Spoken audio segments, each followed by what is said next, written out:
Okay, so we're going to move into finding your solo spot. So the idea will be that this is going to be the spot that you go to for all of your solo time. So we'll have 5 throughout the program if all goes to plan.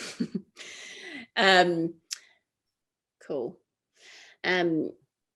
So you might have it in your mind now where you think you'd like to go. But there's a couple of approaches to finding the right spot for you. We like to say there's the yin approach and there's the yang approach. So the yang approach would be to already have an idea in your mind and you go to that spot or area. And once you're there, you check in to see if it's feeling right.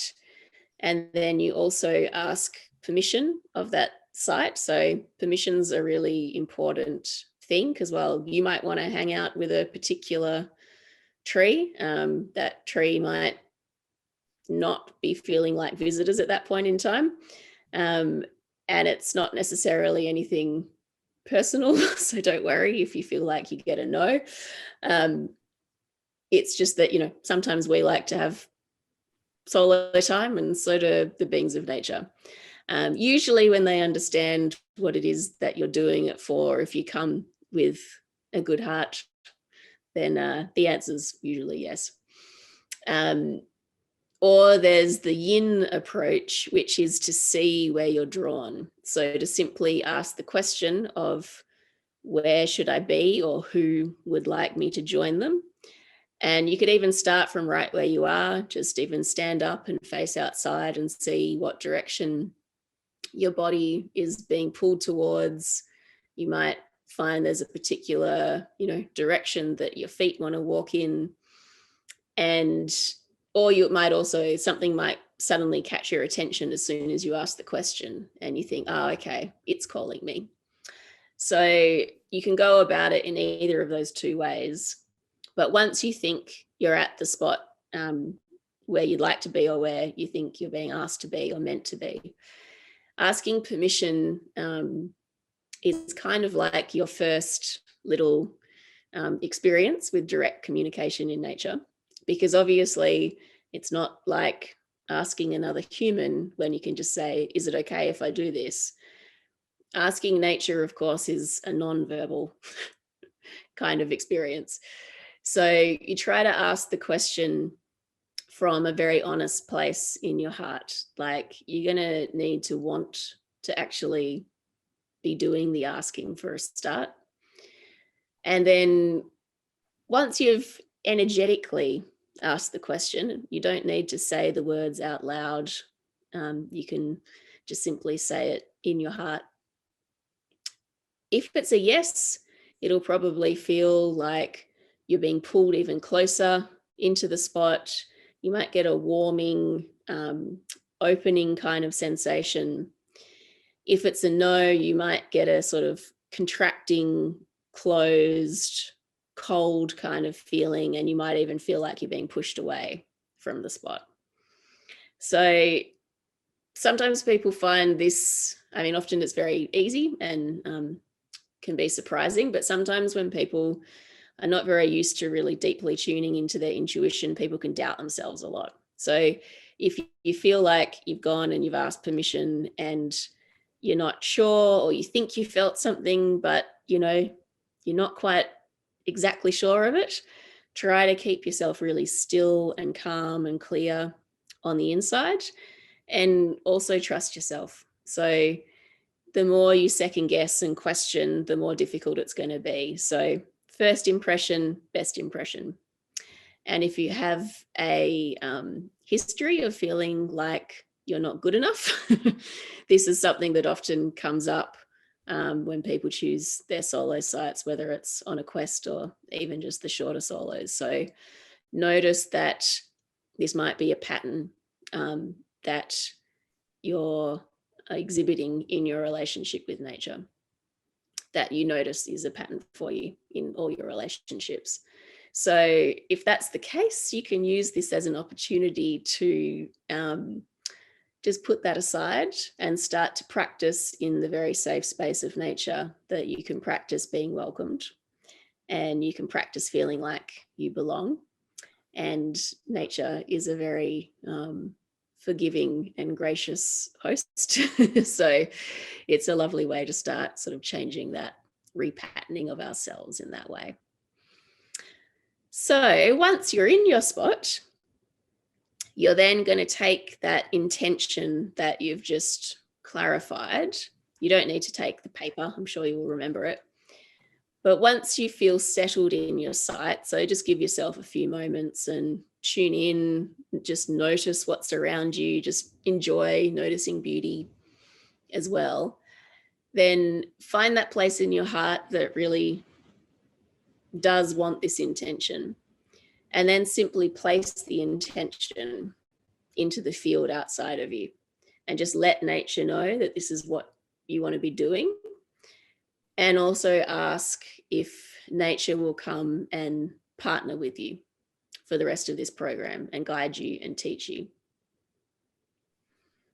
And then you very simply stay very still and try to stay in a listening kind of state of being, and just notice if anything, pops up. There's no pressure to get any particular kind of answer or insight right at that moment. But sometimes when we give a heartfelt intention and ask of nature, then something might come immediately and we wouldn't want to miss it. So stay very present and very listening. So to summarize all that, because there are a few steps there, we're going to find our spot, either using the yin approach of asking where we're drawn, or the yang approach of going to where we think we want to be and then checking if that's okay. We're going to ask permission when we're there, and then we're going to arrive in our spot using our senses, and then we're going to state our intention and ask for nature to be our teacher, and then just very simply going to listening. Oh, and you also want to be ideally not very visible to other people. That might be a bit difficult to achieve completely, but ideally if you can position yourself, like if you could see someone, if you're on this side of the tree, but if you're on the other side, you're not looking right at them, then that's a good trade-off as well. So this solo now is going to be a combination of finding your spot and then sitting in it. So if it takes you a little bit longer to find it, that's fine.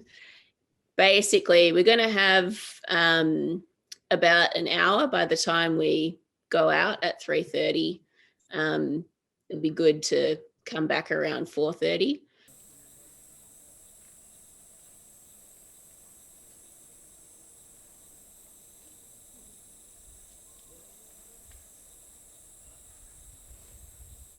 Well, we were going to start with pairing up with our buddies and sharing how that experience went for us. So you could probably get started with that if you want.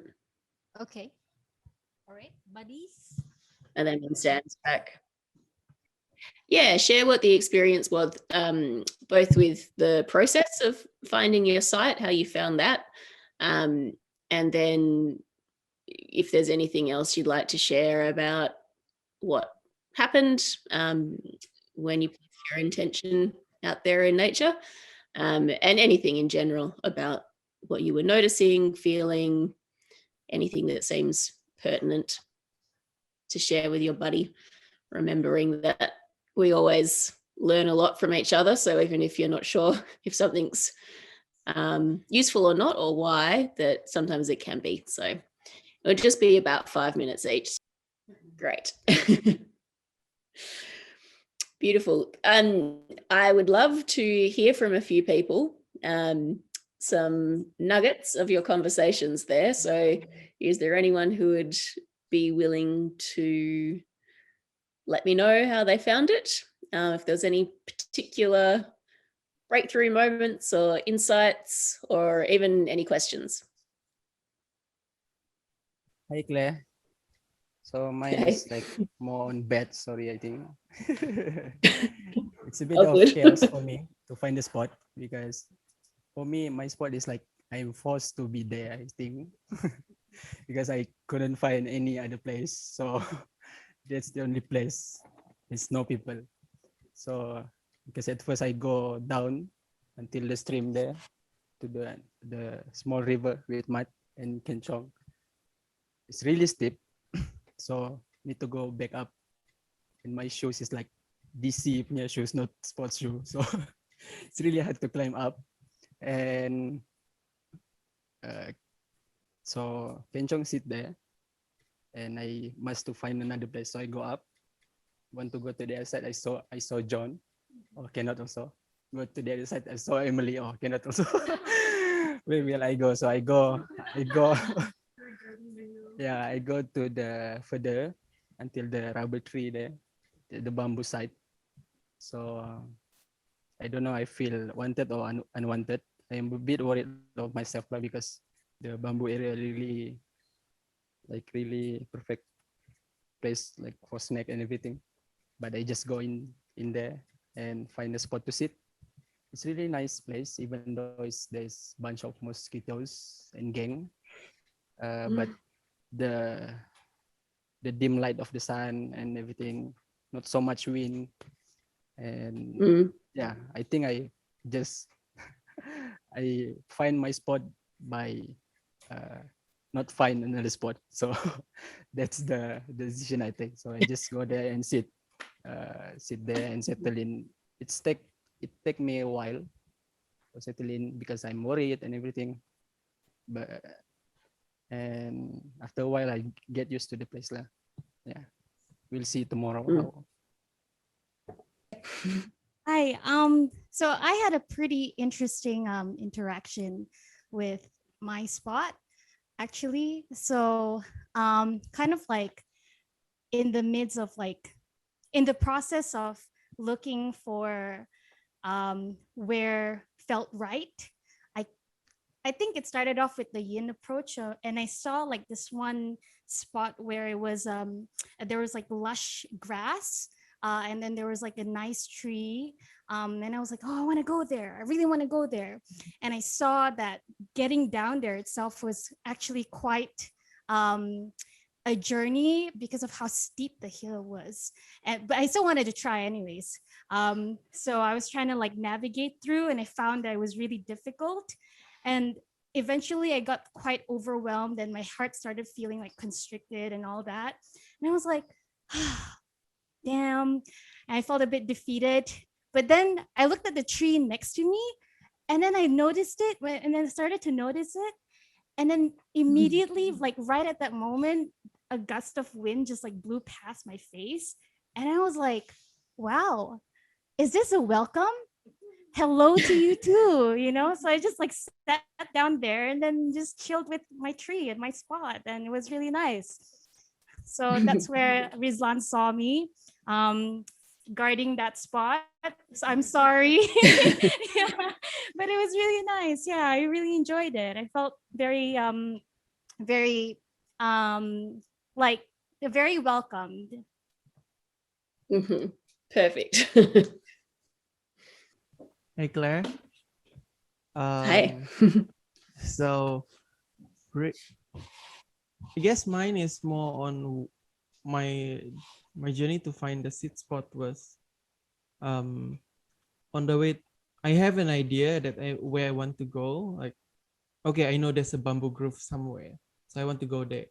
So me and my buddy Rombong, and then I said, let's go to the bamboo grove. Oh, okay. And then when on the way there, Rombong here knows where to go, and then I was pulled to one side. So she went a bit downhill, and then so I was something attracted me to I think it was a jackfruit tree. So I went up.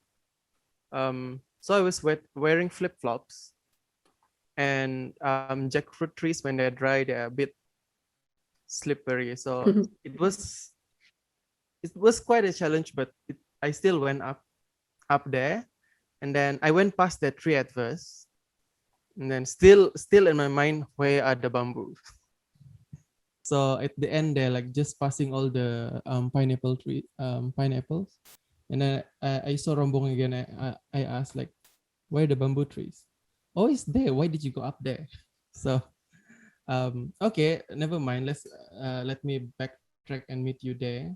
When I turned around and I saw that jackfruit tree again, beside it was a small durian, old, I think it's an old durian tree.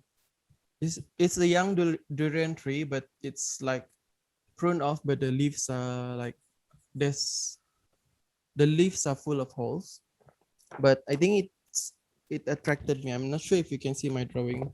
While talking to Rombong, I said like, oh, I think I found my spot. So that's where I am. If you see like so those are the drawings that me, the hummingbird is something Rombong shared to me, but if you see up there, there's something like a dart going up. So that's a bird that I saw flying, and then when the wind blow, it close all the wings, and it's like a dart shooting up instead of going down. Usually when you throw dart, it goes down. But yeah, it was pretty interesting, and I imagine that it's like watching the shape of the wind, how it pushes the bird up. But yeah, and also where I found my sit spot, it was not a flat land. There's one place that has a small hole, but I decided to sit on it anyway. Also, after sitting for a while, there were like some machineries I hear from this side. But when the wind blew, a leaf fell from the jackfruit tree to like here. Like, oh, hi. Okay. Yeah. And then I was there, and then I start looking at the sky, and then I saw a plane flying by. So the sound that I hear is different from what I see. And also when like a gust of wind blew, all the machineries sound from this area disappeared. So it's just me, the trees, and how the wind blew on the leaves, and the ringtone from the birds saying hello. So Lovely. I think that's where, yeah, it's just sat there. Tomorrow morning, you guys will be doing Qigong based on some videos that I recorded over the weekend, just simply to make the technology side of all that a little bit easier. So I believe you'll be gathering, what time are you guys gathering? 7? 7. Yeah. 7 till 8? 7. Great. And so your host there will, they know the order of the videos to play, and then we'll come back after breakfast and there'll be time for questions. So if there's anything that you want clarified based on that practice, then yeah, we'll have a little bit of time in the morning to go through that. I think we can say that we are closed. Thank you for everyone for showing up and yeah, giving it some beautiful intentions and sincerity. And I'm looking forward to seeing where we go tomorrow.